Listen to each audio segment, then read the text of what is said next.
And we're live. Welcome to Music Matters. My name is Jason Tramm. Thank you so much for joining us for our unique podcast community where we explore the triumphs and challenges of the performing arts world as seen through the eyes of distinguished colleagues. Thank you so much for helping our community grow. Remember to subscribe to us on YouTube and reach out and check out our social media. Like and share our videos as it helps everything. We're so excited for you to be here.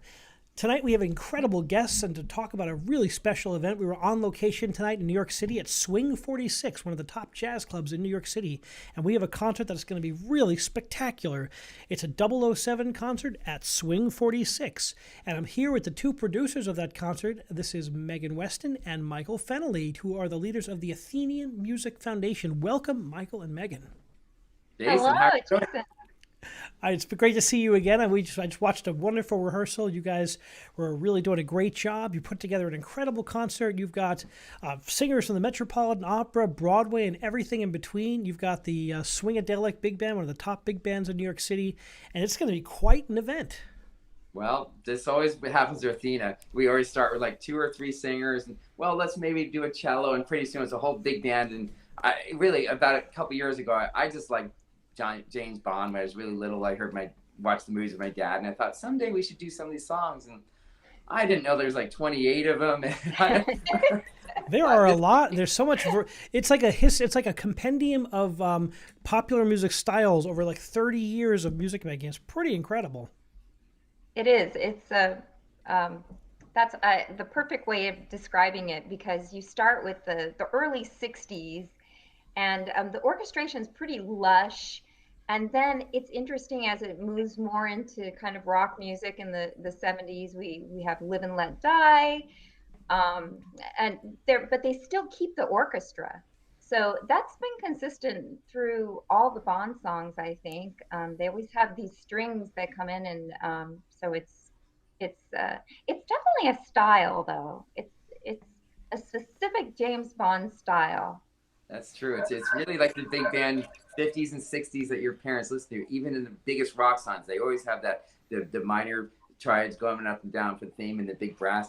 And I like the 1979 ones. Bill Conti, this is the guy who wrote Rocky. He wrote For Your Eyes Only, and it's very disco. And every song has the James Bond theme, like Megan says, in a different it's commercial music at the time. The most trendy thing, like rap songs or disco.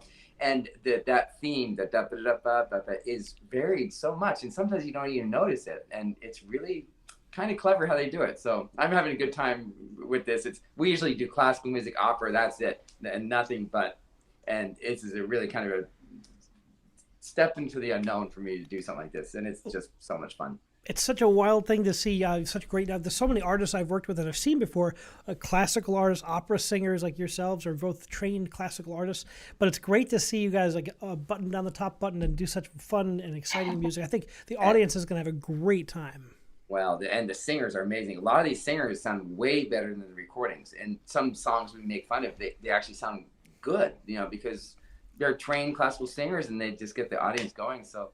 And I get to hear Megan do some love songs, which, it's beautiful. His favorite song, I think his favorite pop song, right, Michael, is the one that I'm doing. Which is Marvin Hamlish. Nobody does it better. Yeah. I think it was a Hamlish song. Wow.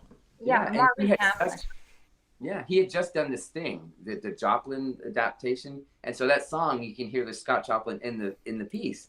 It's a lot of piano solos, and also, like I say, John Barry wrote most of the music up until 1985, and he's a classically trained. So at one point, we're going to do a Fauré song that has the same bass line as For Your Eyes Only, just to show how close it is to classical music. And it's not an academic night at all, but there's a lot of conductors in the audience, like Jason, who knows classical music, of course, and so it's going to be really kind of a mix between a Bond concert and a very Harvard lecture about Fauré songs. So we also have some interesting guests arriving too. Tell us about the star power we have coming in here and their link to the past. Well, like I said, first we were going to do one song and then another one, and now we have dancers. And I thought, why don't we just go all out, get my favorite Bond girl of all time. We have Lana Wood, who was the star of Diamonds Are Forever and with Sean Connery, and she's going to come. She just arrived today and talk about appearing in a James Bond movie in the 60s, the height of the craze of James Bond. It was actually 1971, Diamonds Are Forever. and we can't wait to see her. She's just always been so sweet and so nice, and she has a wonderful career. Of course, she's the sister of Natalie Wood from West Side Story, so she'll still talk about her career. And she used to be a singer, so who knows? Maybe she'll get up and dance a little bit. Well, that's something truly extraordinary. Someone with a link to those great Golden Age movies. And Yeah. what is it about the James Bond movies and the character in the story that keeps it alive and vibrant? I know on Friday the next movie comes out with Daniel Craig. And what is it about that story that is so compelling, even over 40 or 45 years? Well, I think as far as I think it's had such staying power because they've changed the James Bonds,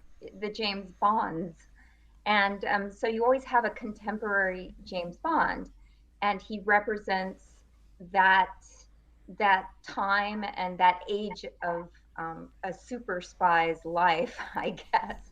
So the most current James Bond is Daniel Craig, and there was controversy when they hired him for that. I guess because he had blonde hair. I'm not really sure why.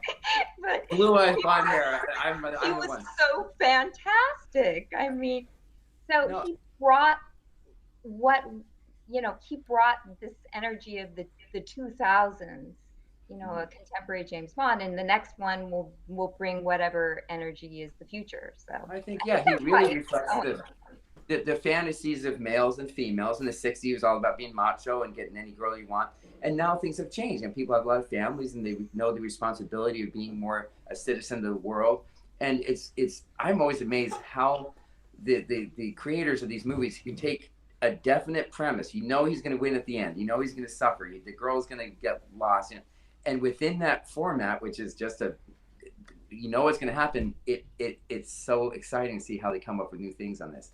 And even like when you go back, and I'm watching all these movies, of course, before, and you remember the funny parts or the fight scenes. But what I pay attention to now is the little links of plot that you missed. Like, why are they on a mountain in northern Japan suddenly? And so those things, somebody's very skilled at keeping the action links together within some sort of logic. So. And mostly they're fun, or so. illogic. I mean, sometimes those movies, especially like the 70s, the 60s and 70s, those were pretty goofy. I mean, Pretty, some of them quite campy. I saw the one in North Korea. I'm like, I think it was with Roger Moore. No, I forget, but it was like Pierce Brosnan.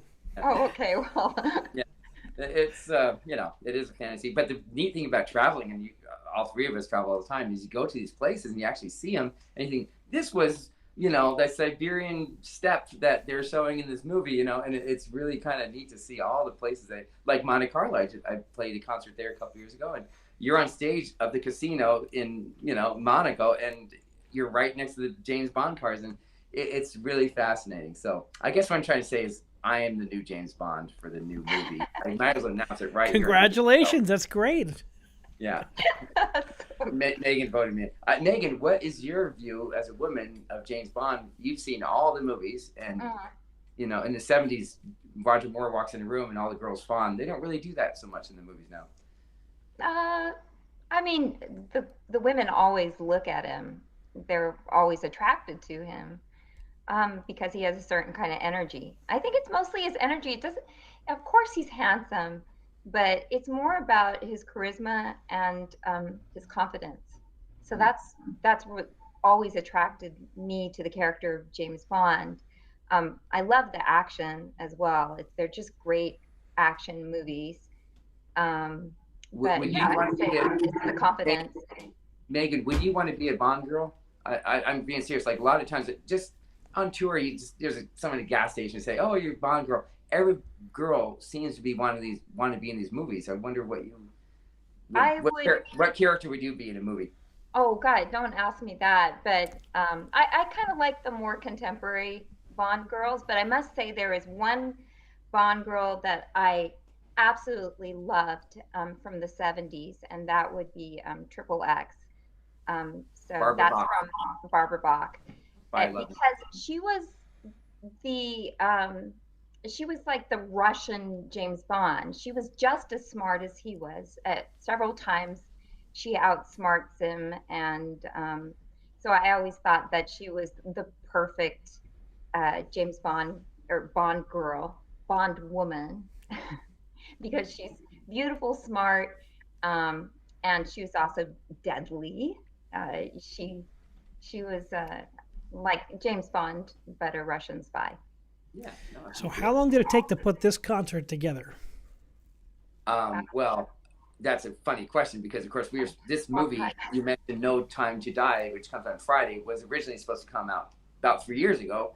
Nothing because of COVID, but they just had delays because of productions and everything. Then it got to April 2019, I think, and then the fall of 2020, and then of course COVID delayed it another year and a half. And so I've had all this time to write out the parts, and yet it's the night before, and I'm still writing parts out. No, it's really true. We didn't know what date it was until a couple months ago. And then we had to find a venue and a band and everything. And then, like I say, I was just going to do like 8 of the songs, but then we thought, let's do them all. And another thing I wanted to mention we were talking about the music evolution for the whole thing. There are many, maybe 15 references to serious classical music. You know, you have the Tosca scene in Spectre. Quantum of Solace, I think, right? Solace, that's And right. we have the Rococo, the cello concerto, the Tchaikovsky cello concerto in Living Daylights with the 90s, yeah. Yeah, and then the evil guys always play Mozart piano concertos or something. So if you really listen for classical music, there's many references in there. And so originally I was going to play excerpts from all the classical pieces in the movies, and it just got too much. So it's already a huge cast. Like Michael said, it wasn't supposed to be so big, but it's just grown and grown and grown because we wanted to get the right singers for the songs. You can't have an opera singer sing Goldfinger. Yeah. We needed a real Broadway singer or somebody who has that ability to do a high belt. No, and oh gosh, this is really spectacular. Catriona Fray is. The singers were all so good tonight. They're so good tonight. And we're going to hear from them all after this. After we have this interview, you're going to hear from a bunch of the singers. Right. We're going to hear them sing as well because we have some footage of the rehearsal, which was so good tonight. Oh yeah, yeah. Everybody. We have I think 14 singers flew all over the country to come here for this, and I think 16-piece big band, and a lot of the singers I haven't met until they were in rehearsal today. You know, because we just kind of got their name and they seemed great, and and other times they're our old friends that we just loved, wanted to be with, so it is really, and every singer only sings 2 songs. Sometimes James Bond songs, they have 2 singers on stage and they do 3 songs and that's fine, but this is like 14 singers, 2 songs each. We're going to go from 6 in the morning till 3 at night. It's going to be all night. So it starts at 6 p.m. The venue opens up, and the concert starts around 7:30. How do people buy tickets for this concert? It's on Eventbrite. So you just type in 007 at swing46.eventbrite.com, and that'll take you right to the event. You can get tickets.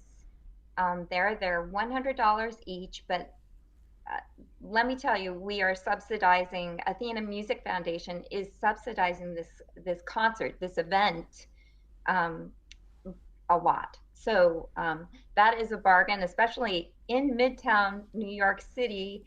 You start off with an open bar for 2 hours. You get a 4-course dinner. You get this incredible concert with a full big band and these singers. I can't tell you what a night of music making. I can't tell you how great they are, but they are. I mean, you have to go. So I'm very enthusiastic. Be sure you check it out. It's going to be spectacular. Make sure you check that out and bring a friend because it's going to be very special. Wow. Well, I hope to see you there, Jason. I can't wait. And by the way, Jason's son is the main drummer, and his other son is doing all the video projections and everything. So it's a little family affair. Well, we're so proud of you guys. We're so proud of what you guys do, and you do such great work and beautiful concerts and work with such great artists all the time that it's always great to make music and work with friends. Oh, thank you so much, Jason, and thank you for all your support through this whole process. And your son's so talented. Your whole family. It was wild to watch him play at a jazz club in New York. It was a very proud dad moment. He's terrific. Really good. So get your tickets. Show is this Wednesday at 6 o'clock, 7:30 starts. Make sure you come and check out an amazing concert. Thank you so much. Good luck, Athena Music Foundation, and Michael and Megan. Hi, my name is Grace Field, and I am singing Never Say Never Again, and I'll keep the other one for a surprise. I think James Bond is super popular because it involves mystery, a little suspense, a little action, some gorgeous ladies. I mean, plus some great music, so how can you say no to that? I mean, perfect combo. What can people expect when they come on Wednesday? You guys, you are not ready for the star power. Like, every single person in this room is like one of the best singers I've ever heard. Plus, we have a full band. We're all gonna be listened out to the nines, darling. And yeah, just have a great time. We're just so excited, singing all these Bond songs, plus like jamming after. It's gonna be fabulous. I'm Catriona Fray, and I'm going to be singing Goldfinger, originally sung by Shirley Bassey, and Surrender, originally sung by Katie Lang. What's it like to sing such wonderful and famous music? It's incredible. I originally sang Goldfinger on a tour, a Beehive musical tour, and it's just incredible, the energy with the big band. I just can't wait to be here doing it again. On Wednesday night at Swing 46, expect Beltress queens just living their best lives, singing these iconic musical numbers. Thank you so much. Thank you. Here is soloist Glenn Seven Allen. Glenn, tell us about your experience and what brings you to this concert. Well, my experience is kind of a little bit of everything along the way. I think what I do mostly at this point in time is I sing opera, but I've been an inner rocker ever since I listened to U2's Joshua Tree, and I get to sing some music similar to Bono stylings with Chris Cornell's work with You Know My Name, not the title song, but the opening credits song from Casino Royale, which is my personal favorite James Bond movie, and my favorite James Bond, Daniel Craig, and also doing a little Duran Duran, which I maybe have listened to hundreds of times in my childhood. So it's exciting, and you sound great doing it. Thank you. So what was the first James Bond movie you saw? That would be For Your Eyes Only, and I probably was too young to be seeing that in the theater, and I remember it vividly. What would you like people to know about this concert? Oh, just the entire songbook from the first song till the current song. I mean, they've stayed really true to the chromaticism that you'll notice as na na na na. John Barry's original theme is embedded in some way, shape, or form on almost every one of the songs. So there's, if you want to call it even like a leitmotif continuity to it, if you literally listen for it, there's... I love bringing the opera term back. That's really exciting. Well, I like that there's something, with all the James Bond stuff, there are certain things that you rely on as sort of touchstones that you hope to see in every version of Bond, every person who plays Bond, in every Bond script, and in every Bond score. It's going to be elegant, it's going to be exciting, and hopefully a little bit surprising. Thank you so much. My pleasure. So what can the audience expect on Wednesday when they come and see this concert? They can expect a great time. Just incredible singing. Yes. The music, the band sounds unbelievable. I think it's really cool because like a lot of these songs I didn't know. And some of them I was like, I know the song, but I didn't realize it was a James Bond song. So I think it'll be cool to like hear them all together. I think this is like the first concert where they've done all of them have been sung. So you hear so many different styles too. Like you get the 70s and the 80s and the 90s and the 2000s and then modern. Like you really see how music has shaped. And because Bond is almost every single year, you get to see how music progresses by the year, stylized wise, which is really kind of interesting.